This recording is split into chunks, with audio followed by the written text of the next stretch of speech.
metienu, bet Valmierieši spēlē uz groza apakšu no Vītskim. Metiens nedaudz par īsu, bet Kalils Spīrs. Iespēlē Spīram, Spīrs pret Sīpoliņu. Nu, redzam jau, Zelizņāks ir pamets metiens, nav precīzs. Vatsons spēlētājs, kuram vādošā roka ir kresā, un tagad Spīrs! Divkedu Spīrs!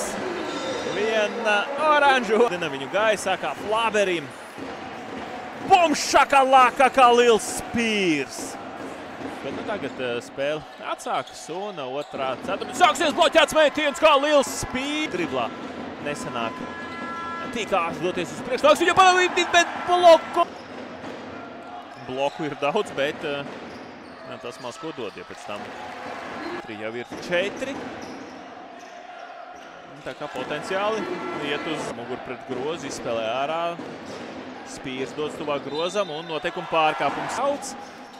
Pāris sekmīgas minūtes un šāda bumba pāri laukuma centram. Un pazaudē bumba apsīts. Tāmtienu izpildītājs šoreiz Saldas basketbola audzēknis nesoda komandu. Spēlētājs, kurš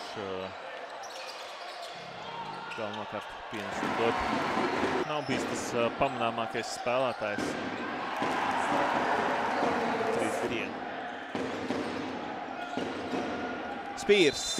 Bombugrēva aizsardzība, kvalitīva aizsardzība no viesu komandas puses. Būs tās, kas izšķirs vai Valmiera. Spējas vēl abiem diviem pretspēlētājiem uzlikt gaisā. Un tagad Kalils Spīrs!